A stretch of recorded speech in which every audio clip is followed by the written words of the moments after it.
آقای چیز این که میگویید تهمت زده میشه، شما الان کسانی که دوره بر شما دارن به اسم شما میگن غیر از وزرای دولت آقای روحانی هستن؟ بله خیلی آقای ظریف غیر از اونه. شما میگید تهمت. نه همین کسانی که در سطح اکثر اگه میخوای شما صحبت کنی همینطور آقای جلیلی لطفا در موضوع صحبت کنید. آقای نه پزشکیان شما دارید از من سوال میکنید شما بله. نه وقت آقای جلیلی آقای ظریف آیا توی ستاد شما هست یا نیست؟ با اون عملکرد غلط و بی‌نتیجه که باعث شد در کشور 15 بار همه بگویند تعهدات رو انجام دادیم و اون طرف خارج بشود و بعد شما حتی نتوانید یک شکایت بکنید به دلیل قرارداد بدی که نوشته بود که اگر شکایت به شورای امنیت می‌کردید اون موقع علیه شما برخورد می‌شد به دلیل بلد نبودن ابتدایی ترین چیزا. غلط دارید خودتون می‌کشید که دوباره قرارداد ببندید. اتفاقا داریم میگوییم که شما این قرارداد غلط این بود که شما یه ماشینی که 100 تومن نمیارزید رو به 100 میلیارد رفتید خریدید، بعد همونو به شما ندادن. امروز شما باید طلبکار باشید،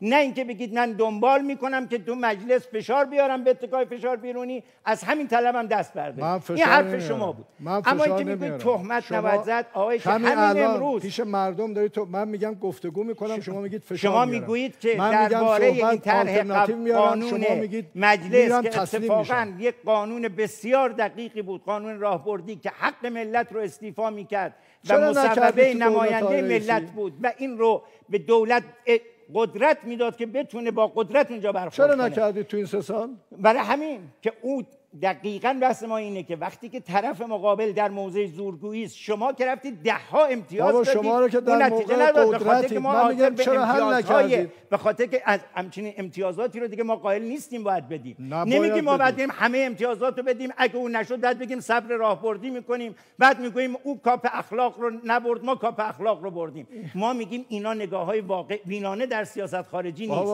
اینا نگاه‌های رمانتیکه. اما بحث اجازه بدید بحث تمام بشه. همین وزیر همین فرد که توی صداد شماست امروز آقای چیز این تهمت نیست، گفته رفتن 300,000 تومان پول دادن به مردم که بهشون رأی بدن. این هم اهانت به مردمه هم تهمت به ماست. اینو کجا میتونید ثابت کنید؟ آیا هر کسی هر چیزی بگه آیا شما باید این رو بیاد مطرح کنید؟ من اونو نمیدونم چی گفته ولی اینو بدونید همین اشکالتونیه. شما اطرافیانتون نمیدونید دارن چی میگن. شما بعد میگویید که این به ما تهمت زد. آقای آخوندی که میگوید وزیر مسکن میگوید مسکن مهر مزخرفه، میگوید افتخار میکنه که من مسکن نیستم، بعد میگید این تهمت هست با شما یا نیست؟ آیا این کسی که شما به من میگه تهمته؟ اما این بحثی که شما میگید که سیاست گذاری شما از من حرف بزن، چرا آدمایی که اونور یعنی چی؟ شما مگه فردید؟ این مجموعه میخوان به قول خودتون میخواید با اینا کشور رو شما افتخار میکنید که من با اینا میخوام کشور رو اداره کنم. اینا کارنامه‌شون مشخصه، اینا رفتارشون مشخصه. بعد شما میایید در این همه کاری که انجام میشود رو نادیده میگیرید. در کسی که میگه من اصلا افتخارم اینه که مسکن نسازم رو میگویید این عملکرد خوب ماست. ما از آدم‌های با تجربه استفاده می‌کنیم. اما نکته بعد که فهمیدید آقای پزشکیان اشکال شما اینه که مردم رو قبول ندارید. اشکال شما اینه که جوانان رو، متخصصان رو، دانشمندان رو نگاه نمی کنید.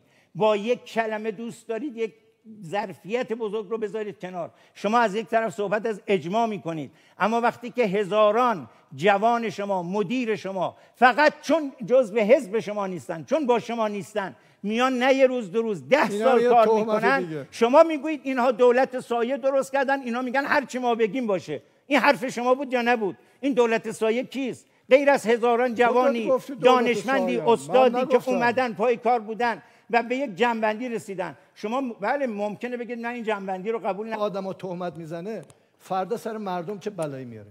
میگه من مردمی نیستم.